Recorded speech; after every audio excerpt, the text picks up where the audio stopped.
नमस्कार, मी विलास बडे. News 18 लोकमतच्या prime time या बुलेटिनमध्ये आपल्या सगळ्यांचं स्वागत. प्राईम टाइम बुलेटिनमध्ये आज आपण जाणून घेणार आहोत राज्यात मास्क सक्ती होणार आहे की नाही या संदर्भात आज नेमका काय निर्णय झालाय आपल्याला सविस्तरपणे जाणून घ्यायचं आहे. आपल्याला जाणून घ्यायचं आहे भोंग्याच्या मुद्द्यावरून राज ठाकरेंनी आता पुढचं पाऊल काय उचललंय, मनसैनिकांना काय आवाहन केलंय आणि मंदिराच्या मुद्द्यावरून, मंदिराच्या वेगवेगळ्या वादांच्या मुद्द्यावरून सरसंघचालक मोहन भागवत नेमकं काय म्हणालेत हेही आपल्याला या बुलेटिनमध्ये सविस्तरपणे जाणून घ्यायचं आहे. पण सुरुवातीला हेडलाईन्स.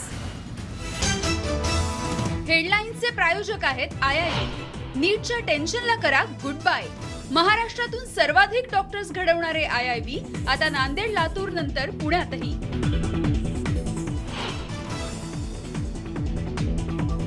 रोज मंदिराचा मुद्दा काढणं योग्य नाही, सरसंघचालकांचं वक्तव्य. विपरीत परिस्थितीत संघ राम मंदिर आंदोलनात सहभागी झाला, यापुढे कोणतंही आंदोलन करायचं नाही. नागपुरात डॉक्टर मोहन भागवतांचं मोठं विधान. भोंग्यांचा विषय कायमचा संपवायचा, यासाठी मनसेचं विचार पत्र आपल्या विभागातल्या प्रत्येक घराघरात पोहोचवा. मनसे अध्यक्ष राज ठाकरेंचं मनसे कार्यकर्त्यांना आवाहन.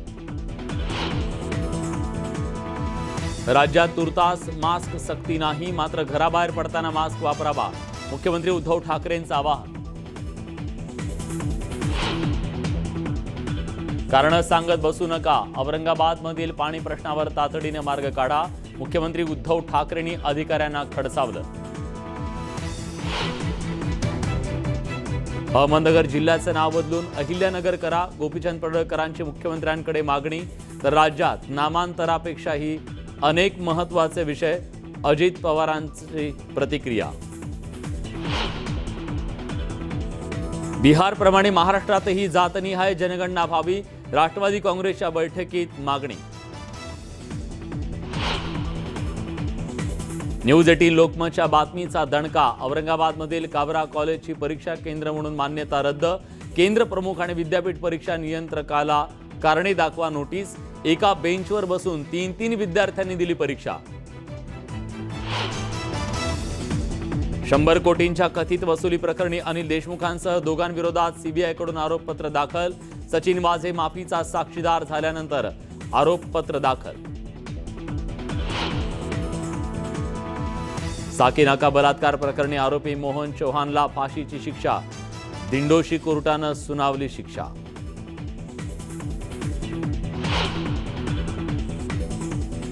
आणि कोल्हापूर जिल्ह्यात वादळी वाऱ्यासह तुफान पाऊस, काही ठिकाणी गारपीट, फळबागांसह भाजीपाल्याला फटका.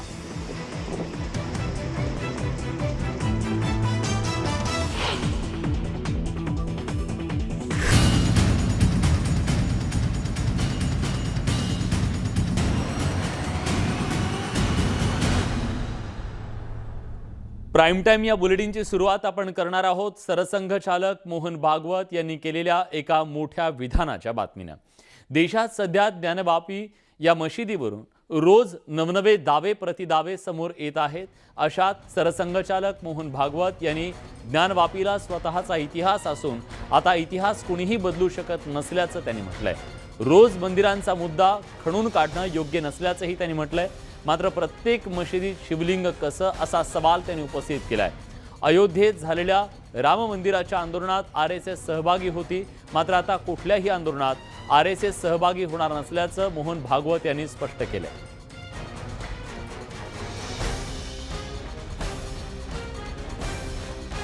भारत माता की जय सारे विश्व में करानी है.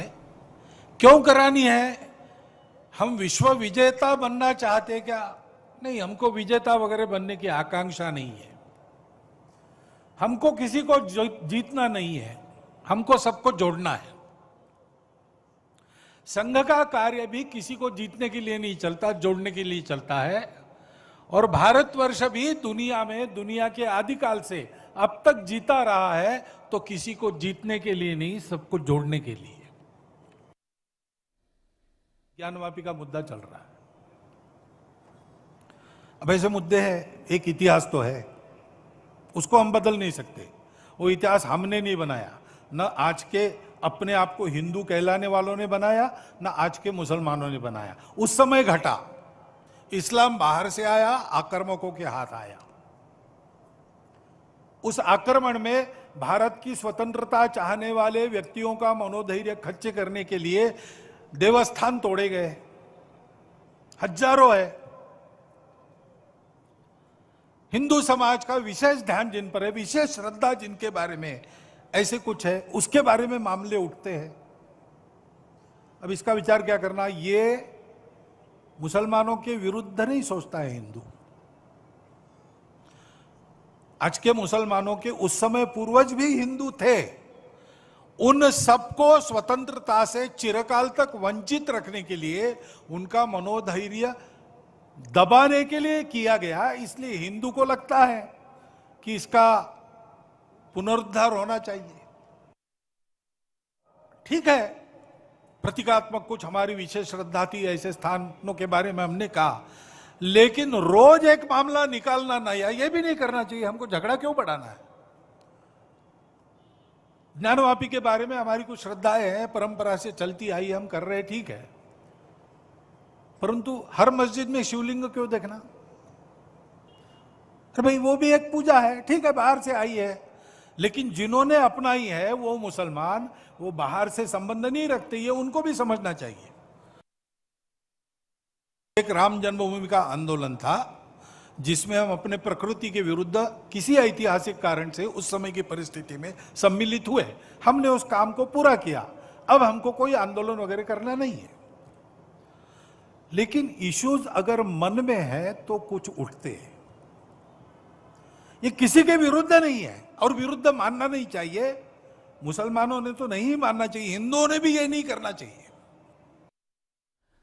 महाराष्ट्र नवनिर्माण सेनेचे अध्यक्ष राज ठाकरे यांनी आपल्या पदाधिकाऱ्यांना महत्त्वाचा आदेश दिलाय। राज ठाकरेंनी महाराष्ट्रातल्या जनतेसाठी एक पत्र लिहिलंय। हे पत्र मराठी, हिंदी आणि इंग्रजी या 3 भाषांमध्ये लिहिण्यात आलंय। हे पत्र मनसे पदाधिकाऱ्यांच्या पर्यंत पोहोचवण्यात आलंय। हे पत्र महाराष्ट्रातल्या घराघरात पोहोचवण्याचे आदेश राज ठाकरेंनी आपल्या कार्यकर्त्यांना दिलेत। या पत्रात राज ठाकरेंनी मशिदींवरचे भोंगे खाली उतरवण्यासाठी सर्वसामान्यांनी काय करावं याबाबतच्या सूचना दिल्यात।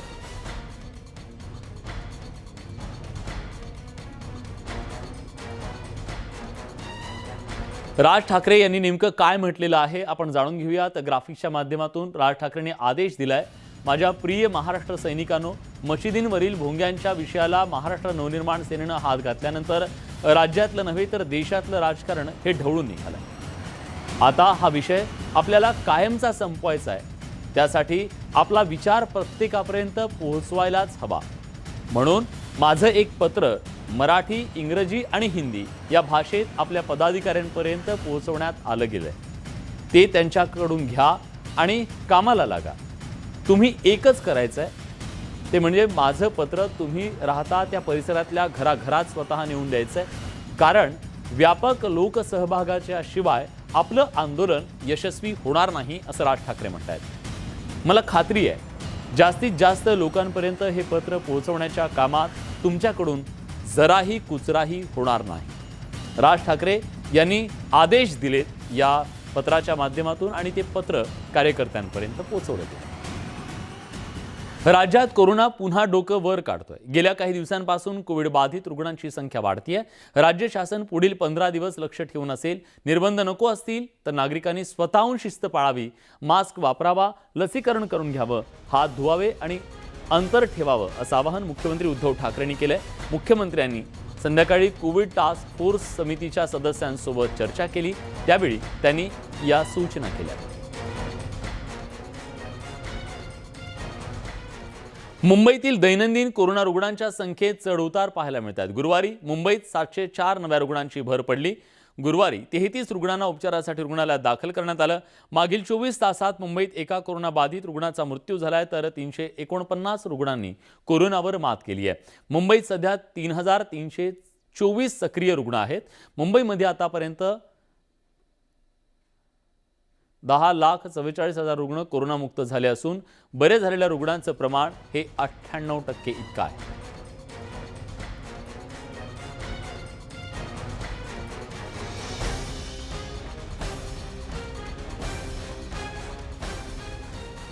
दरम्यान उपमुख्यमंत्री अजित पवार यांनी कधीही मास्क न वापरणाऱ्या मनसे अध्यक्ष राज ठाकरे यांचं नाव न घेता त्यांना जोरदार टोला लगावलाय. उद्या तुम्हाला करोना झाला तर कसं आम्हाला कोण प्रश्न विचारणार? त्याच्यावर सगळ्यांच्या आरोग्याची काळजी ठेवणं. आता तुम्ही बघा, काही जण राजकीय नेते मास्क वापरत नव्हते, त्यांना दुसऱ्यांदा करोना झाला. ऑपरेशन करायला गेले आणि करोना झाला. आता गेले ना दिवस, वाया गेले की नाही? असं होऊ नये. प्रत्येकाचा एक एक दिवस, एक एक मिनिट, एक एक सेकंद, एक एक तास महत्त्वाचा असतो. कुणाला वापरता येईल. आता मी पण, तुम्ही बघा, मी आणि मुख्यमंत्री जेवढं शक्य असेल तेवढं मास्क वापरण्याचा प्रयत्न करतो. कारण उद्या आम्ही सांगत असताना आपणच नाही वापरलं तर लोक म्हणतील हे शहाणे, तू आधी वापरणार मग आम्हाला सांग. कुठं ते आपली झाकली मूठ 1.25 लाखाची आपण सांगताना कुणी आपल्याला दाखवू पण नाही की बाबा तुम्ही पहिल्यांदा वापरा मग आम्हाला सांगा. नाहीतर लोका सांगे ब्रह्मज्ञान, आपण कोरडे पाषाण, अशी वेळ येऊ नये. यानंतरची बातमी आहे ती काँग्रेसच्या चिंतनाची. महापालिका निवडणुकीची कोणत्याही क्षणी घोषणा होण्याची शक्यता आहे. त्यामुळे सर्वच पक्षांकडून आगामी महापालिका निवडणुकीची मोर्ची बांधणी सुरू झाली आहे. पण काँग्रेसमधला घोळ मात्र काही केल्या थांबायचं नाव घेत नाहीये. येणाऱ्या निवडणुकीमध्ये आघाडी करायची की नाही याबाबत काँग्रेसमध्ये अजून तरी मतभिन्नता असल्याचं दिसतंय. त्यामुळेच काँग्रेसच्या मनात नेमकं काय याचा थांगपत्ता लागत नाहीये. अखिल भारतीय काँग्रेस समितीच्या उदयपूर इथं झालेल्या चिंतन शिबिराच्या पार्श्वभूमीवर महाराष्ट्र प्रदेश काँग्रेसचं 2 दिवसांचं नवसंकल्प शिबिर शिर्डीत संपन्न झालं. पण या शिबिरातूनही काँग्रेस नेत्यांमधील मतभिन्नतेचं दर्शन घडलं. कारण आघाडीवरून काँग्रेसमध्येच मतभेद असल्याचं समोर आलंय. येणाऱ्या निवडणुकीत काँग्रेसची भूमिका काय असेल याबाबत राज्यातल्या 2 नेत्यांमध्ये एकवाक्यता नसल्याचं दिसतंय. एकीकडे आघाडीचा पर्याय स्वीकारायला काँग्रेस तयार असल्याची माहिती अशोक चव्हाण देत आहेत, तर प्रदेशाध्यक्ष नाना पटोले पुन्हा स्वबळाचा नारा देत आहेत. तक्रारी आहेत, मी काही म्हणत नाही. आघाडी काय रूल आउट आम्ही केलेली नाहीये.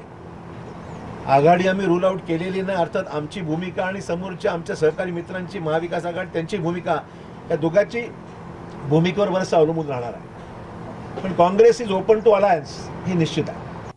मी काय म्हणलं, काही ठिकाणी स्थानिक नेत्यांच्या लेवलवर काही चर्चा केली जाईल, पण आमचा जो निर्णय झालेला आहे त्या निर्णयामध्ये सार्वत्रिक याच्यामध्ये स्वबळावर निवडणुका लढल्या जातात. विशेष म्हणजे मुंबईतल्या काही नेत्यांना स्वबळावर लढावं असं वाटतंय. कन्फ्युजनचा प्रश्नच नाही. मी म्हणलो ना की आता हा काय लोकसभा किंवा विधानसभाच्या निवडणुका नाही आहे. आता सध्या महाराष्ट्रामध्ये जो निवडणुका आहे तो लोकल बॉडीच्या निवडणुका आहे. आणि लोकल बॉडीच्या निवडणुकामध्ये कार्यकर्त्यांची आणि अनेक नेत्यांची ही भावना आहे की स्वबळावर निवडणुका लढला पाहिजे. येणाऱ्या कालामध्ये आम्ही निर्णय घेऊन टाकू ना. दुसरीकडे काँग्रेसचे ज्येष्ठ नेते आघाडी करायची की नाही हा हायकमांडचा निर्णय असल्याचं सांगत करू, होईल असं म्हणत मतभिन्नता झाकण्याचा प्रयत्न करतायत. नाही, आघाडी होईल न होईल किंवा करणार न करणार हा जो भाग आहे तो पक्षाच्या लेवलवर नंतर ठरवण्यात येईल. अच्छा, पण मग याच्यातही एकवाक्यता नाहीये. एक वाक्यता होईल ती. काँग्रेसनं कितीही नवसंकल्प शिबिर केला किंवा कितीही एकवाक्यता दाखवण्याचा प्रयत्न केला तरी काँग्रेसमधले मतभेद लपून राहत नाहीयेत. आता नवसंकल्प शिबिरात सुद्धा काँग्रेसचे नेत्यांमधले मतभेद मिटू शकलेले नाहीयेत. त्यामुळे महापालिका निवडणूक सुरू झाल्यावर काँग्रेस आघाडी करणार का हा प्रश्न उपस्थित झालाय. शिर्डीहून स्वाती लोखंडे डोकेसह bureau report, news 18 Lokmat. Mumbai महानगरपालिकेच्या वॉर्ड आरक्षणाबाबत काँग्रेसनं नाराजी व्यक्त केली आहे. वॉर्ड पुनर्रचना आणि प्रभाग सोडत पूर्वग्रह दूषित असल्याचा आरोप मुंबई काँग्रेसचे अध्यक्ष भाई जगताप यांनी केलाय. आरक्षण सोडतीबाबत आमच्या हरकती आणि सूचना मान्य केल्या नाहीत तर ते आरक्षण सोडती विरोधात काँग्रेस न्यायालयात जाणार असल्याचा इशारा भाई जगताप यांनी दिलाय. मुंबई महापालिकेची वॉर्ड पुनर्रचनेत काही विशिष्ट लोकांना राजकीय फायदा करण्यात आला असा अप्रत्यक्ष निशाणा भाई जगताप यांनी शिवसेनेवर साधलाय. काँग्रेसला त्रास व्हायला हवा म्हणून हे केलं जातंय असा आरोपही त्यांनी केलाय. सगळी केलेली आहे किंवा आरक्षण जे याच्यावर जे टाकलेलं आहे ते पूर्णतः बायस म्हणजे पूर्वग्रह दूषित ठेवून. आणि मला मुद्दाम सांगायचं आहे की या कोविडच्या काळामध्ये खूप चांगलं काम ह्या कमिशनरांनी केलं आणि आम्ही त्यांचं नेहमीच त्यांचा भलामण केली, त्यांचा आम्ही तारीफ केली, आम्ही प्रत्येक वेळेला त्यांच्या बाबतीमध्ये चांगलंच बोललो. परंतु या वॉर्डच्या रिझर्वेशनच्या बाबतीमध्ये कमिशनरांनी आम्ही त्यांना रिप्रेझेंटेशन दिलेलं होतं म्हणून हे मी जाहीररित्या म्हणतोय, अतिशय बायस राहून त्यांनी हे आरक्षण पद्धती अवलंबलेली आहे आणि त्याच्यामध्ये शिवसेनेचा सुद्धा तेवढाच सहभाग आहे, हे मला मुद्दाम इथे सांगायचं आहे. राज्यात जातनिहाय जनगणना व्हावी याबाबत राष्ट्रवादी काँग्रेसच्या बैठकीत आज चर्चा करण्यात आली. राष्ट्रवादी काँग्रेसचे अध्यक्ष शरद पवार यांच्या अध्यक्षतेखाली राष्ट्रवादी काँग्रेसची बैठक पार पडली. बिहार सरकारच्या पार्श्वभूमीवर राज्यात जातनिहाय जनगणना व्हावी याबाबत या बैठकीत मंथन करण्यात आलं.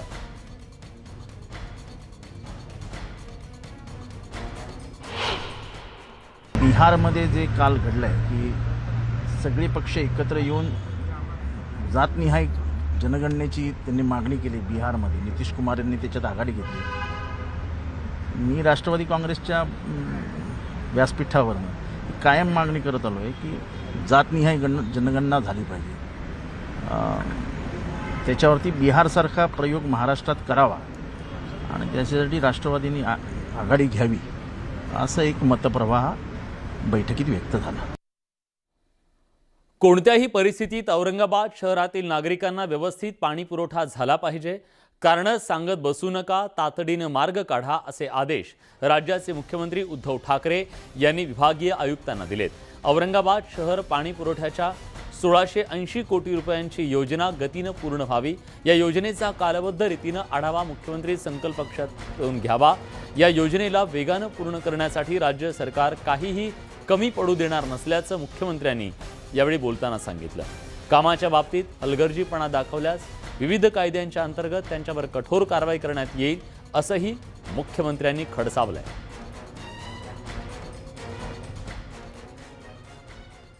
शंभर कोटींच्या कथित वसुली प्रकरणी राज्याचे माजी गृहमंत्री अनिल देशमुखांविरोधात सीबीआयनं आरोपपत्र दाखल केलंय. माजी पोलीस अधिकारी सचिन वाझे 100 कोटी वसुली प्रकरणी माफीचा साक्षीदार होताच सीबीआयनं हे आरोपपत्र दाखल केलंय.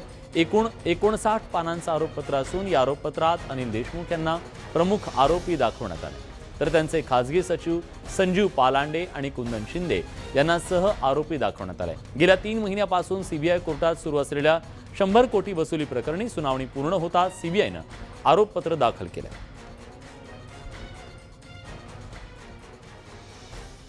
साकीनाका बलात्कार आणि हत्या प्रकरणी मोहन चौहान या नराधमाला न्यायालयानं फाशीची शिक्षा सुनावली आहे. दिंडोशी सत्र न्यायालयानं हा महत्त्वाचा निर्णय दिलाय. 31 मे रोजी मोहन चौहानला या प्रकरणात दोषी ठरवलं गेलं होतं. यावर शिक्षेची सुनावणी आज दिंडोशी सत्र न्यायालयात पार पडली, ज्यात न्यायालयानं दोषीला फाशीची शिक्षा सुनावली आहे. घटनेच्या नंतर जलद गतीनं तपास करत पोलिसांनी 18 दिवसात आरोपपत्र दाखल केलं.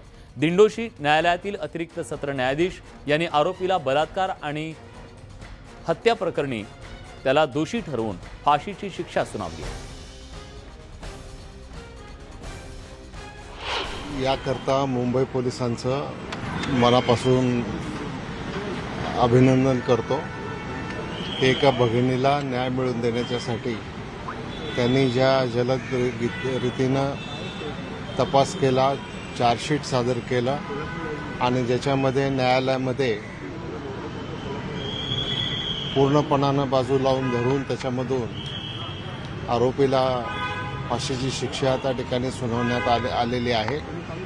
माझ्या दृष्टिकोनातून ही एक अतिशय महत्त्वाची घटना आहे.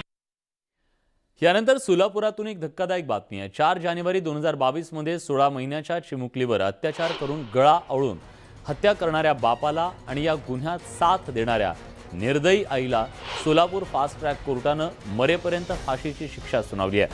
दुलाराम बिश्नोई आणि पत्नी कुमारी बिश्नोई असं आईवडिलांचं नाव आहे. या प्रकरणी सोलापूर फास्ट ट्रॅक कोर्टानं 31 साक्षीदारांची साक्ष तपासली. चिमुकलीच्या पोस्टमॉर्टम रिपोर्टमध्ये अनैसर्गिक अत्याचार करत गळा आवळून हत्या केल्याचा प्रकार समोर आला होता. या आधारे न्यायालयानं हा निकाल दिला.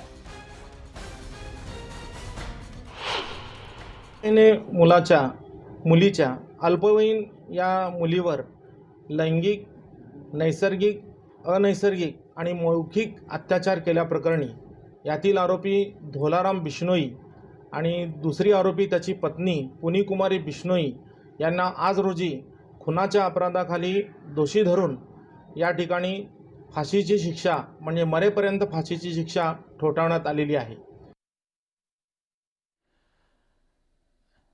यानंतर मन हेलावून टाकणारी, सुन्न करणारी बातमी नांदेडमधून.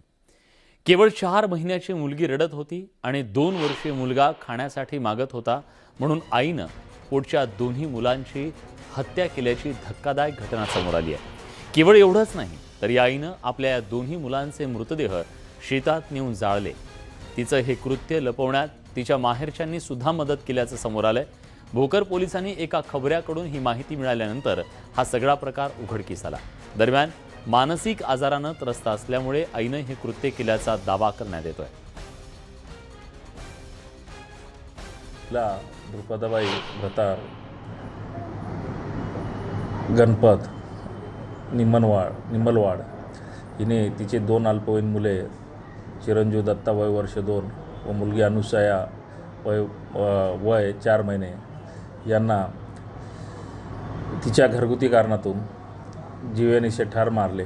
तिला विचारपूस केला. ती सांगणं होतं की मुलं रडत होते. रडत असल्याने सुरुवातीला तिनं लहान मुलगी अनुसया हिचा गळा घुटून ठार मारले. तिचा जो मुलगा होता दुसरा मोठा मुलगा दत्ता हा सकाळी जेवायला मागायला लागला, रडू लागला. त्यामुळे तिने त्यांना ब्राह्मणवाडा शिवारातील उसा शेतात नेले व त्यासुद्धा तिथं गळा दाबून जीवे मारलेले आहे. राज्यात मान्सूनचं लवकरच आगमन होण्याचा अंदाज हवामान विभागानं वर्तवलाय. येत्या 2 दिवसात कोकणात मान्सून दाखल होऊ शकतो असा अंदाज वर्तवण्यात आलाय. अनुकूल स्थितीमुळे मोसमी वारे 2 दिवसात तळकोकणात दाखल होतील असा अंदाज हवामान विभागानं वर्तवला. कोकण गोव्यात वेळेआधीच मान्सून पोहोचणार आहे. सध्या राज्यातल्या अनेक भागात मान्सूनपूर्व पावसानं जोरदार हजेरी लावली आहे. कोकणातील रत्नागिरी, सिंधुदुर्ग तसंच नगर, कोल्हापूर, सातारा, सांगली, पुणे, सोलापूर या पश्चिम महाराष्ट्रातल्या जिल्ह्यांमध्ये तर मराठवाड्यातल्या परभणी जिल्ह्यामध्ये वादळी वारे, मेघगर्जनेसह विजांच्या कडकडाटासह पावसाचा अंदाज वर्तवण्यात आला. मान्सूनच्या आगमनाच्या संदर्भात हवामान खात्याचे वरिष्ठ शास्त्रज्ञ होसाळीकर यांनी काय प्रतिक्रिया दिली आहे जाणून घेऊयात. त्यांनी ट्विट केलं. नैऋत्य मान्सून मध्य अरबी समुद्राच्या आणखी काही भागामध्ये, कर्नाटकचा आणखी काही भाग, कोकण गोव्याचा काही भाग, तामिळनाडूचा आणखी काही भाग, नैऋत्य बंगालच्या उपसागराचा उर्वरित भाग, पश्चिम बंगालचा उपसागर आणि ईशान्य बंगालचा उपसागर, ईशान्यकडची राज्य, सिक्कीम पुढील 2 दिवसात इथपर्यंत जाण्याची शक्यता वर्तवली जाते. परिस्थिती अनुकूल आहे त्यामुळे हे मोसमी वारे वेगानं पुढे जात आहेत. दरम्यान मान्सून कोणत्याही क्षणी महाराष्ट्रात दाखल होण्याची शक्यता आहे. या पार्श्वभूमीवर महाराष्ट्रात सध्या पावसाची अनुकूल परिस्थिती निर्माण झाली आहे. राज्यात सध्या मान्सूनपूर्व पावसानं हजेरी लावली. गेल्या 24 तासात अनेक जिल्ह्यांमध्ये गडगडाटासह पावसानं हजेरी लावली. सोलापूर, हिंगोली, कोल्हापूर, वाशिम, चिपळूणमध्ये जोरदार पाऊस बरसला. सोलापुरात पावसानं जोरदार हजेरी लावली. हिंगोलीत सोसाट्याच्या वाऱ्यासह आलेल्या पावसानं कोथळज रोड आणि नरसी फाटा परिसरात पत्रे उडून गेले. दुसरीकडे अकोला जिल्ह्यातल्या विविध ठिकाणी जोरदार धुळीच्या वादळानं हजेरी लावली. या वादळामुळे गांधीग्राममध्ये प्रचंड धावपळ उडाली. याशिवाय कोल्हापुरात तर विजांच्या कडकडाटासह गारपीट झाली. वादळी वाऱ्यासह झालेल्या पावसामुळे कोल्हापूरकरांची भीतीनं गाळण उडाली. अनेक भागात पाणी साचलं तर काही भागात झाडं देखील पडली. याशिवाय चिपळूणमध्ये मान्सूनपूर्व सरी बरसल्या. मेघगर्जनेसह झालेल्या पावसानं उकाड्यानं हैराण नागरिकांना गारवा अनुभवायला मिळतो.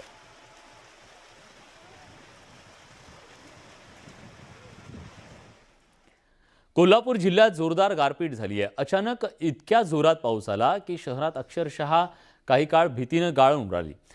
कोल्हापूर जिल्ह्यात सर्वत्र विजांच्या कडकडाटासह साधारण 30 ते 40 किलोमीटर ताशी वेगानं वाहणाऱ्या वाऱ्यासह जोरदार पाऊस बरसला.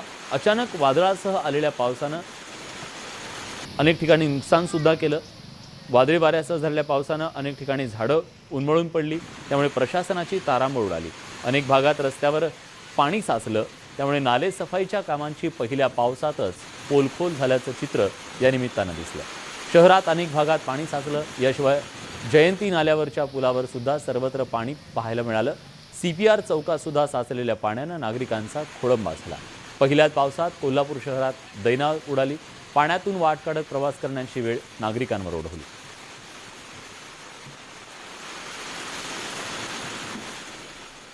या सगळ्या महत्त्वाच्या घडामोडींसोबत बुलेटिनमध्ये आपण इथेच थांबतोय. ताज्या घडामोडींसाठी बघत रहा न्यूज 18 लोकमत.